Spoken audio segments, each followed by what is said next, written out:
Witam serdecznie, 6 wrzesień 2023 rok. Słońce w Pannie wkłada sam się wodnika. Ktoś by mógł zapytać się, o co chodzi. No po prostu ma charakterystykę kwinkunsu. Jeden z najtrudniejszych aspektów interpretacji tylko, ale Panna ogólnie rzecz biorąc jest bardzo trudnym interpretacyjnie znakiem, chociaż tutaj dlaczego? Dlatego, że to jest techniczny znak, czyli ten, który cały czas robi coś. Ja poprawię sobie obraz, bo nie wiem dlaczego, ale spada mnie kamera. Akurat kamera przerwała, jak mówiłem o tej czystości. Zwróćcie uwagę, teraz gdybyśmy rozmawiali o jakichś teoriach, to byśmy musieli stworzyć teorię, że sprzęt podlega jakimś teoriom, które są niebezpieczne. Czy tak jest? Nie. To jest środowisko, to jest to, co mówi tak zwane przeznaczenie. Uważaj, co mówisz, uważaj, co robisz. Ja wiem, że Państwo nie są ze mną tutaj, ale naprawdę wszechświat, kosmos pokazuje nam te możliwości, najbardziej tej panniastości. Oglądam się za siebie, bo słyszę jakieś dziwne hałasy, ale to stamtąd dochodzą. Ja też unikam pewnego środowiska, no bo dziwnie wyglądam tutaj z kamerą i wiecie jak to jest. Czasem moi koledzy, którzy są zawodowymi filmowcami, zastanawiają się, mówią, jak ty to robisz? Kiedy spotykamy się, koleżanka, która jest aktorką, powiedziała, Ryszard, chodź po mieście i zacznij opowiadać, to jest fantastyczne to, co robisz. W porządku, ale ja nie mam tyle wiadomości. Jeszcze uczyć się miasta, uczyć się przewodnictwa. Ja dużo wiem, ale to nie jest tak, że wiem. Słuchajcie, to jest tylko takie liźnięcie. Ja jako astrolog oczywiście muszę doprowadzić to do perfekcji, ale bardziej zwracam uwagę na punkty niż na świadomość. I to jest najciekawsze, że my uważamy, że jesteśmy, że astrologia jest ogromna. Jest ogromna, bo trzeba szybko kojarzyć dane efekty, a już najbardziej w Pannie, tak? Kiedy jesteśmy w Pannie, kiedy musimy zwracać uwagę na szczegóły. Im bardziej będziemy precyzyjni w tych szczegółach, tym bardziej jesteśmy odpowiedzialni za nasze wypowiedzi, bo szczegół stwarza to, że ktoś wejdzie w tą Wikipedię i powie, słuchaj, to nie jest prawda. Tak nie jest. Ale jeżeli jesteśmy świadkami albo znamy świadków historii, czy mamy dokumenty świadczące, czy tych świadków historii, no to wtedy jesteśmy nie do przebicia. To wtedy Wikipedia czy jakikolwiek tutaj układ nie jest adekwatny. Adekwatny jest tak zwana prawda. A my w tej chwili żyjemy w jakimś takim aplauzie, byle się cieszyć. I ta radość jest bardzo niebezpieczna, bo ta radość występuje u klakierów głupoty, a to, co rozmawialiśmy przed w filmie, tutaj jeszcze na ławeczce, ta głupota dominuje i zawsze dominowała. My jesteśmy stworzeni w głupocie. Zresztą pamiętajmy o tym, kto został z dwóch braci biblijnych. Czy ten dobry, czy ten zły. Jeżeli zostało to, no właśnie, co? To dominuje w nas i my musimy to genialnie rozpracować, by się stać takim jak ten, co go nie ma. Bo te cechy też mamy. Tylko w gruncie rzeczy cały czas dominujemy w tej historii, tej martwej, która doprowadza nas i chcą przez eliminację stworzyć to eliminowanie tego, co jest w założeniu zbędne. I to najciekawsze, że to robi nie Stwórca, nie Bóg, tylko mechanizm, który stworzył Homo sapiens. Homo sapiens ma za zadanie myśleć, ale myślenie w tym momencie jest bardzo ograniczone. Dlaczego ogranicza się myślenie? Ponieważ wprowadza się sztuczną inteligencję i sztuczna inteligencja zastępuje myślenie. No po co myśleć, jak mogę już książkę napisać przez sztuczną inteligencję i ją wydać i jeszcze dostać za to ecie-pecie. Udowodnione, bo wszyscy chcą to przeczytać. Zdając sobie sprawę, że otrzymuję nagrodę i mówię o tym, robię zastanowienie, ale ci, którzy przeczytali, fantastyczna książka i polecają następnym. I mamy różaniec albo maszynkę tak świętego tam jakiegoś i mamy biznes. Kręci się. A to jest podstawą zastanowienie się, jak funkcjonuje. Nie mówmy o prawdzie, bo tutaj prawdy nie ma, dlatego że prawda nie należy do nas, bo prawda należy. Teraz trzeba sobie uzmysłowić, kiedy jest prawda. Jeżeli to jest Goebbels, no to dziękuję za taką prawdę, a 3 razy powtórzona będzie idealną prawdą. Teraz jeżeli musimy patrzeć historycznie, co się dzieje. Historycznie, co się dzieje, nawadnialiśmy przez wiele set lat glebę. Jednym z najważniejszych zwierzątek, które fantastycznie nas nauczyły gospodarowania zasobami wodnymi, to jest to, co czytaliśmy tutaj w Krzyżakach i wtedy, kiedy potrzebowało się na przykład jakiejś ciepłej czapki, czy też tłuszczu tego do ran, czy do działań, czyli takie zwierzątko, które ma takie bardzo silne ząbki, podcina drzewa i buduje ogromne tamy. I ono nas nauczyło gospodarowanie żeglugą wielką, ponieważ zatrzymywało, zasilało, budowały się teraz jakieś tam środowiska wodne. W tej chwili już się mówi, że największym skarbem jest woda. Czy to zwierzę sobie zdaje sprawę, że woda jest najważniejsza, czy gospodaruje? Czy Stwórca stworzył to zwierzę po to, żeby nie było czegoś tam? Jeżeli my wybijemy te zwierzątka, co, broń Panie Boże, żeby tak się stało, no, nie będziemy mieć naturalnych gospodarzy środowiska. I teraz w każdej wsi był tak zwany wodomistrz.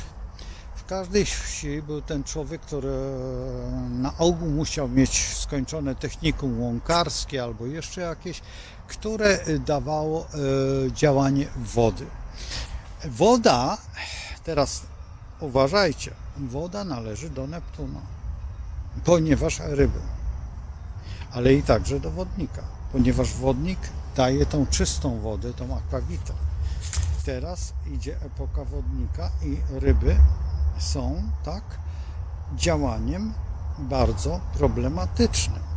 Teraz dlatego też walka o wodę jest najważniejszym skutkiem rozwoju teraźniejszej myśli.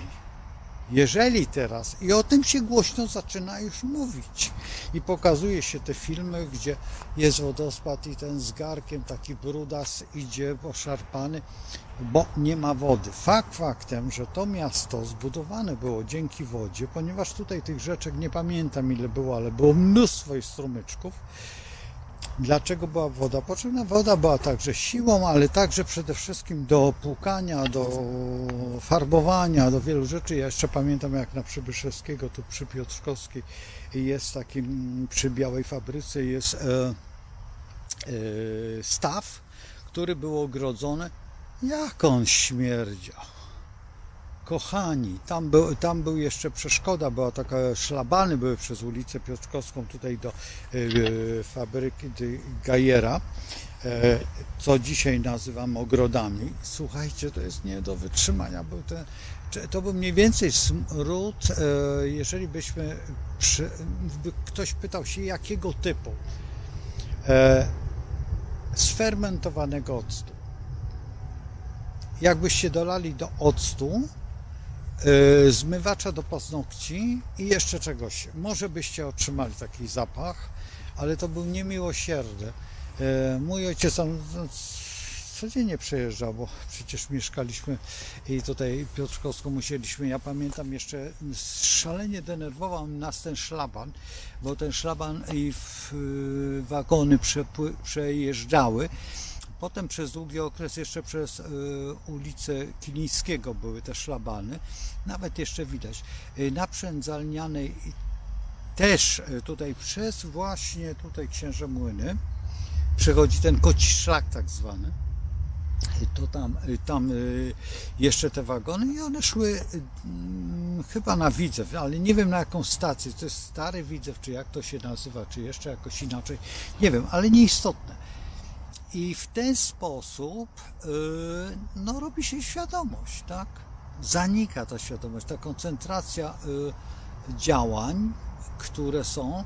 Mało tego, że koncentracja tych działań, ale jeszcze inne rzeczy, które funkcjonują w naszej rzeczywistości. I teraz, jeżeli mamy tą wodę, mamy tutaj te działania, które są no powiedzmy, że skrywane bardzo, ta woda, która jest no w rzeczywistości, znaczy znamy znaki wodne, tak, które to są i które mają za zadanie zupełnie inne działanie w astrologii, ale jednak w tych znakach korespondują. Woda niesie nam pewną korespondencję.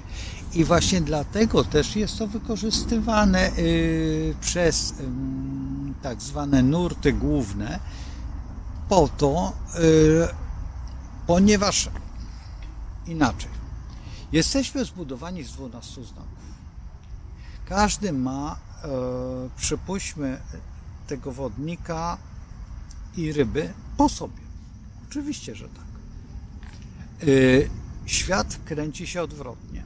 Czyli najpierw są ryby, potem jest wodnik. My mamy po sobie. I teraz, jeżeli coś nachodzi na siebie, to w tym momencie możemy zacząć bawić się w tak zwaną złe słowo użyłem.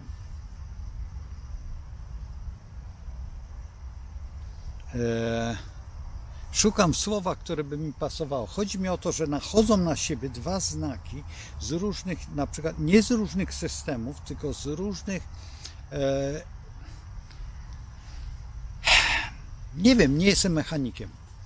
Jak macie tryby, to jeden tryb kręci się w prawo, drugi w lewo, a trzeci też w prawo, czwarty też w lewo. Można tak zrobić. I z tych trybów możemy zbudować wszechświat. Możemy rządzić tymi trybami, wyjmując je. Czy jest to możliwe? No jest. Dlaczego? Jest świadomość. Jeżeli wyjmiemy jeden tryb, nie mamy w świadomości tego jednego trybu. Przepraszam za ten polski. Ale musicie sobie to uzmysłowić. I teraz, jeżeli zaczynamy działać, to Jan Sar właśnie robił taką astrologię.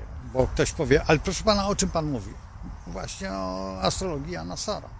Że zostawiamy tylko te tryby, w których istnieją planety. Te inne tryby nie istnieją. I zaczynamy modyfikować sobie rzeczywistość. Czy jest to możliwe? No przecież cały czas korzystam z tego, jeżeli proponuję komuś jakieś działania, na przykład tłumaczę komuś, ja robię to w systemach dwuletnich w tej chwili, właściwie 2,5-rocznych systemach. To, co będę robił teraz tutaj w offsetce, to poradnictwo na żywo, to właśnie jest ten system, że ja wyciągam sobie z pewnych fragmentów, tylko nie robię to według metody Jana Sara, tylko robię według, ja wiem, czy swojej. Prawdopodobnie książkę wydam taką, także nie musicie się martwić. Lada moment też, już się przygotowuję do szkoły, lada moment, bo już tak powinno się. I lada moment, no tutaj dzwonił tutaj jeden z osób, które oglądały offsetkę, kiedy ja wreszcie ruszę. No chciałbym jak najprędzej, ale to jest taka sytuacja, że tak. 2 tygodnie będziemy musieli poświęcić na to, żeby kolega zbudował pewne rzeczy. Ja nie będę robił czekał na niego, bo nie mam czasu. Muszę zrobić zupełnie inny system, który muszę ruszyć. Czym to jest spowodowane? Przede wszystkim stwierdziłem, że nie wystarczy mi jedno studio.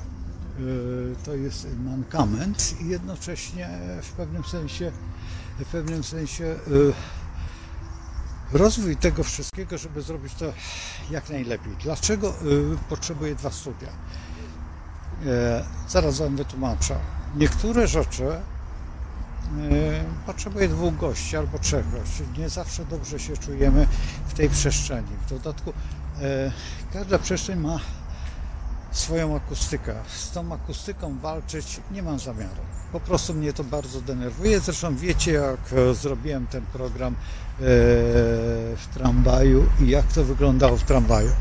Jak wygląda na dworzu tutaj przestrzeni parkowej. Jest inaczej, a inaczej wygląda to w tej przestrzeni, powiedzmy, że bardziej zaawansowane, jak jest studia. Ja nie chcę wyciszać, ponieważ to są koszty ogromne, wyciszać ściany, wyciszać wszystko, robić prawdziwe studia, a w dodatku nie jestem pewien, czy utrzymam to studio, czy jest sens w ogóle w utrzymywaniu, jak w prawidłowym działaniu studio jest możliwe, ale dopiero za 5 lat. Za 5 lat. Dlaczego? Dlatego, że to studio, które teraz będziemy budować, dopiero zacznie istnieć, to jest 3. studio, które będzie budowane po prostu z finansów. No jeżeli tylko pozwolą finanse na budowanie, a to się, jak można by było powiedzieć, sakiewka, nie to, że się kurczy, bo to nieprawda, sprzęt tanieje. Tanieje sprzęt. Dzisiaj naprawdę można studio zbudować takie, no nie na poziomie najwyższym, ale za bardzo marne grosze. Ale jeżeli chce się stworzyć studio bardzo dobre, no to już trzeba poświęcić ogromne finanse. W którym miejscu jestem? Jestem, przypuśćmy, w założeniu pośrodku, dlatego że wolę mieć 2 studia, bo jak mi wysiądzie jedno, to będę miał drugie. Więc sobie przejdę. Nie wiem, czy rozumiecie mnie, o co chodzi. Wolę pracować na 2 komputerach, znaczy w jednym studiu i w drugim studiu, po to, że jakby coś się stało, to przejdę sobie do następnego studia. Żeby nie tracić w pewnym sensie jakby możliwości kontaktu, czy z państwem? Nie, ale z siecią. W dodatku dzisiaj rozmawiałem z wieloma osobami na ten temat i ponieważ no co tu ukrywać, ale podlegam konfrontacji i te swoje pomysły poddaję i z tego wynika, że moje pragnienia o światłowodzie wcale nie są takie realne jak te na tej skrętce tak zwanej. Powodem to, że akurat to muszę przychylić się TOI wytworzyła swój własny system, z którego bardzo niezadowoleni są mini operatorzy i ten tojowski system, on jest no, można by było powiedzieć, że rewelacyjny, a to nie wiem, czy bo ktoś tutaj powie, ale są tutaj specjaliści też. Jak wiecie, co znaczy kamera z przeplotem, to już będziecie wiedzieć. Czyli dokładnie pokazuje obraz i idzie ta transmisja.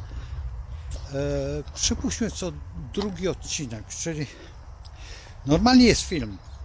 Film idzie cały, a z przeplotem idzie tylko połowa tego filmu i połowa z drugiego filmu, co daje efekt, że widzimy co drugą klatkę, ale widzimy każdą klatkę tylko w połowie. Jeżeli patrzymy w klatkarzu, to widzimy to. I taki mniej więcej system wymyśliła sobie Toya i to jest to co wiem od roku. Możliwe, że ktoś mnie poprawi, że przepraszam, ale od 5. Ale ja się dowiedziałem, nie dowiedziałem się, tylko cały czas programy, które ja prowadzę, ja nie jestem na bieżąco, po prostu ja nie jestem informatykiem, ja sobie robię i w pewnym momencie muszę poszerzyć udoskonalić. Jak zaczynam udoskonalać, zaczyna coś pękać. No i właśnie pękło mi, spaliło się to w offsetce, spaliło się w próbach ta kostka tego włoskiego nośnika, potem, czy włoski, czy nie włoski, ale była Italia, źródło pochodzenia. Potem następnie rozpocząłem na jeszcze jednym, wcześniej też, ale krótko mówiąc, nie miałem możliwości przeskakiwania z jednego na drugi, więc to mnie bardzo irytuje. I teraz dalej idąc, nie chcę mieć jednego źródła, tak jak dzisiaj by można było to, co można zrobić z telefonu. Telefon jest bardzo prostym źródłem utrzymania i też będziemy korzystać z telefonu. O dziwo, będziemy korzystać z telefonu również jako powiadomień, jako źródła takiego sygnału, w założeniu, że programy się zaczynają, czy rozpoczynają się, bo taka jest moda. I dlaczego mówię to teraz? Bo jest panna i Państwo chcą wiedzieć, jak to wygląda. Tą historię, którą opowiadałem, mówiłem, tutaj nagle, nie wiem dlaczego kamera wysiadła, co się stało, ten kolarz przejechał, do rowerzysta, nazwijmy to tak, powiedział kilka słów, nie do mnie, tylko tam gdzieś w przestrzeni, pewnie do telefonu i to tak wygląda. Także to jest dosyć zabawne, że ta przestrzeń wokół nas współpracuje z nami, albo my współpracujemy z nią. To jest tylko filozofia, ale offsetka i ja cały czas w offsetce będziemy bardzo zwracać na to uwagę. Czy przestrzeń pracuje dla nas? Bo ja uważam, że tak i wielokrotnie to udowodniłem, że jeżeli się postępuje zgodnie z programem, który jest przyniesiony przez